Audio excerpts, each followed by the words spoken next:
اللہ اکبر۔ وَمَن يَرْغَبُ عَن مِّلَّةِ إِبْرَاهِيمَ إِلَّا مَن سَفِهَ نَفْسَهُ، اور کون روگردانی کر سکتا ہے ابراہیم کی ملت سے سوائے اس کے کہ جس کو اس کے نفس نے احمق بنا دیا ہو۔ کوئی مینٹل اور پاگل ہی ہوگا جو اپنے آپ کو ابراہیم کی ملت سے الگ کرے۔ ہائے ہائے۔ وَلَقَدِ اصْطَفَيْنَاهُ فِي الدُّنْيَا، اور بے شک ابراہیم تو وہ تھا جسے ہم نے چن لیا تھا اس دنیا میں۔ نبی الاسلام کا بھی ایک مبارک نام ہے مصطفیٰ۔ مصطفیٰ کہتے ہیں چنے ہوئے۔ وَإِنَّهُ فِي الْآخِرَةِ لَمِنَ الصَّالِحِينَ، اور بے شک ابراہیم آخرت میں ضرور بالضرور ہمارے نیکوکار بندوں میں شامل ہوگا۔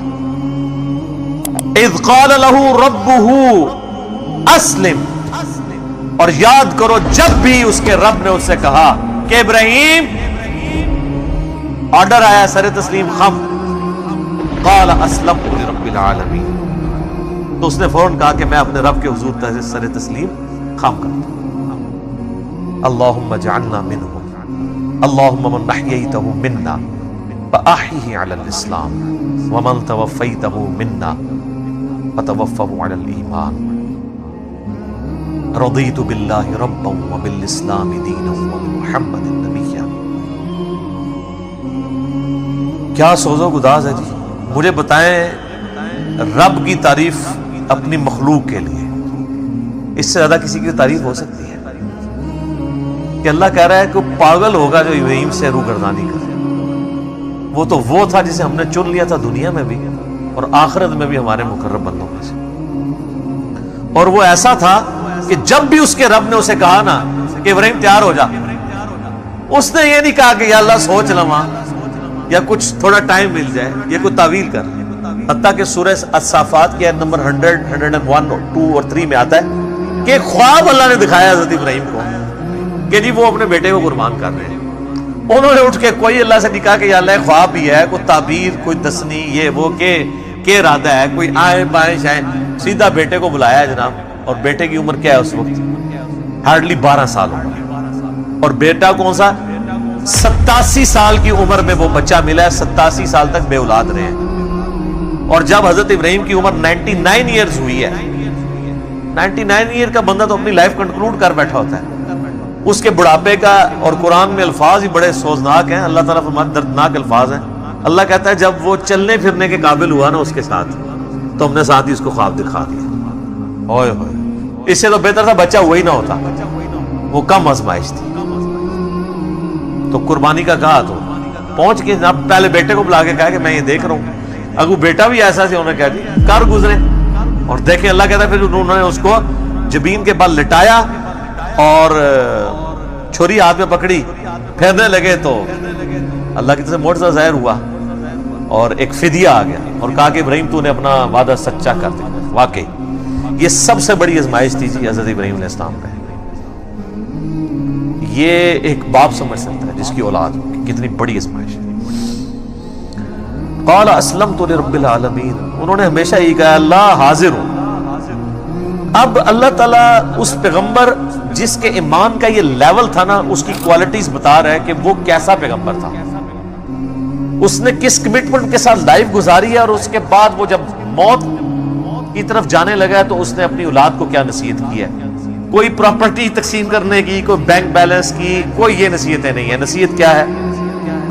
وَوَصَّى بِهَا إِبْرَاهِيمُ بَنِيهِ وَيَعْقُوبَ، اور وصیت کی ابراہیم نے اپنے بیٹوں کو اور یعقوب نے بھی اپنے بیٹوں کو۔ ابراہیم علیہ السلام کے 2 بیٹے تھے، اسماعیل اور اسحاق۔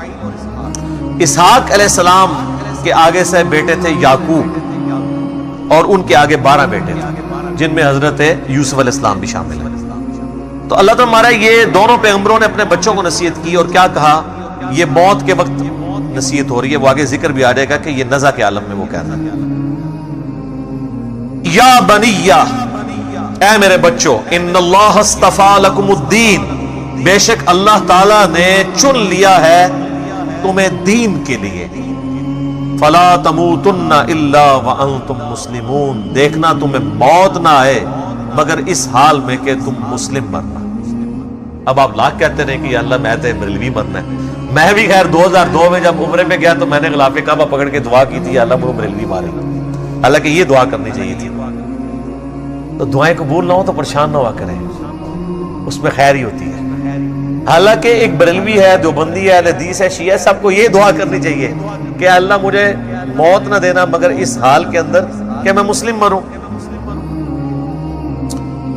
ہائے ہائے ہائے.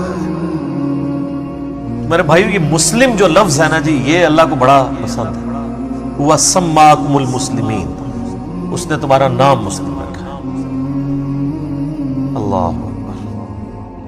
اللہ تعالی اتنی تعریف کر رہا ہے ابراہیم کی کہ وہ اللہ تعالیٰ کے لیے بس ابراہیم ہی ہے انسانیت میں. اس طرح ذکر ہے. اللہ تعالیٰ کیا فرماتا ہے, ابراہیم جس نے ہم سے وفا کی, سورہ النجم میں. سورۃ البقرہ میں اللہ تعالیٰ فرماتا ہے جب جب آزمایا ابراہیم کو اس کے رب نے تب تب وہ کامیاب ہوا. پھر سورہ الصافات میں تو بڑی قربانی کا ذکر ہے کہ بیٹے کی قربانی مانگ.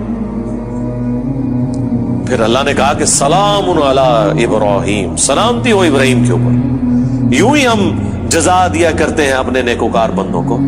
ہم نے اس کی قربانی کو انسانیت میں ہمیشہ کے لیے زندہ کر دیا. آج امت محمدیہ ہے لیکن قربانی کو کہتی ہے سنت ابراہیمی, حج کو کہتی ہے سنت ابراہیمی, اسلام کو کہتی ہے دین ابراہیمی. ملت ابیکم ابراہیم هو سماکم المسلمین. ملت ابیکم ابراہیم هو سماکم المسلمین من قبل وفی ھذا. پیروی کرو ابراہیم کی ملت کی جس نے تمہارا نام مسلم رکھ دیا تھا. من قبل, اس قرآن کے نزول سے پہلے, وفی ھذا, اور اس کتاب میں ہم نے بھی تمہارا نام مسلم رکھ دیا. اب اس سے زیادہ آپ کو کیسے سمجھایا جائے؟ باقی جتنی جگہ آتی ہیں نا وہاں پہ یہ فرقہ باز جو ہے نا مسلم کا جو ترجمہ ہے نا وہ اس اعتبار سے کرتے ہیں کہ وہ اس کی تفصیلات میں پڑ جاتے ہیں. ہم کہتے ہیں نا قرآن میں ہے یا ایھا الذین آمنوا اتقوا اللہ, یا ایھا الذین آمنوا اتقوا اللہ حق تقاتہ ولا تموتن الا وانتم مسلمون. اے اہل ایمان اللہ کا تقوی اختیار کرو جیسا کہ تقوی اختیار کرنے کا حق ہے, اور تمہیں موت نہ آئے مگر اس حال میں کہ تم مسلم مرنا. تو وہ کہتے ہیں یہاں مسلم سے مراد ہے اللہ کے تابع فرمان ہو کر, یعنی اللہ کے سامنے سر تسلیم خم کرتے ہوئے مرنا. لیکن مرنا بریلوی, مرنا دیوبندی, مرنا اہل حدیث, مرنا شیعہ, لیکن پکے شیعہ ہو کے مرنا, پکے سنی ہو کے مرنا. مسلم کا مطلب ہے تابع فرمان ہو کر. اب مجھے بتائیں تابع فرمان اللہ اور اس کے رسول عز و جل و صلی اللہ علیہ وآلہ وسلم کا وہ ہوگا جو ان کا کہنا مان رہا ہے, یا وہ ہوگا جو بالکل الٹ چل رہا ہے, جو کہنا مان رہا ہے وَاعْتَصِمُوا بِحَبْلِ اللَّهِ جَمِيعًا وَلَا تَفَرَّقُوا. وہ کہتے ہیں نہیں جی وہ تو حدیث میں آیا کہ 73 فرقے ہو جائیں گے. جی حدیث میں آیا کہ 73 ہو جائیں گے, لیکن یہ تو نہیں کہا کہ بڑھاؤ. یہ دو الگ چیزیں ہیں. غیبی خبر کو انہوں نے عقیدہ بنا لیا. وہ تو سر صحیح مسلم میں آیا ہے کہ قرب قیامت میں عورتیں ایسا لباس پہنیں گی گویا کہ ننگی نظر آئیں گی, یا تو وہ چست لباس ہوگا یا باریک ہوگا. تو اس کا کیا مطلب ہے کہ نبی علیہ السلام نے ہمیں یہ حکم دیا ہے کہ اپنی عورتوں کو ننگا لباس پہنانا ہے, یا یہ مطلب ہے کہ ایسا ہوگا تم نے نہیں کرنا؟ تو سرکار اس کو جوڑ لے ادھر جو ابو داؤد کے اندر حدیث ہے. ترمذی والی سند کے اوپر کلام ہے وہ جو 73 فرقوں والی ہے, لیکن ابو داؤد والی سند جو ہے وہ مضبوط ہے کہ میری امت کے 72 فرقے جہنم میں جائیں گے اور صرف ایک جنت میں جائے گا. اور وہ نبی الاسلام نے اسے فرقہ نہیں فرمایا, فرمایا ہی الجماع, وہ ہوگی جماعت, مین سٹریم کی امت. اور فرق عربی میں کہتے ہیں ٹوٹ کے الگ ہونے کو.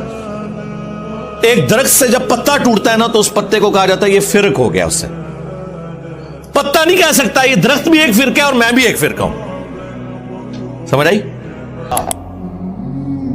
یار چھوڑ دے سب سے بڑی بات رسول اللہ، قل اننی ہدانی ربی الی صراط مستقیم، اے نبی تم فرماؤ مجھے تو میرے رب نے سیدھا راستہ دکھا دیا، دینا قیما ملت ابراہیم حنیفا، دین جو کہ قائم ہے ابراہیم کی ملت پہ جو سب سے ٹوٹ کر ایک اللہ کے ہو گئے تھے، وما کان من المشرکین، وہ مشرک نہیں تھے۔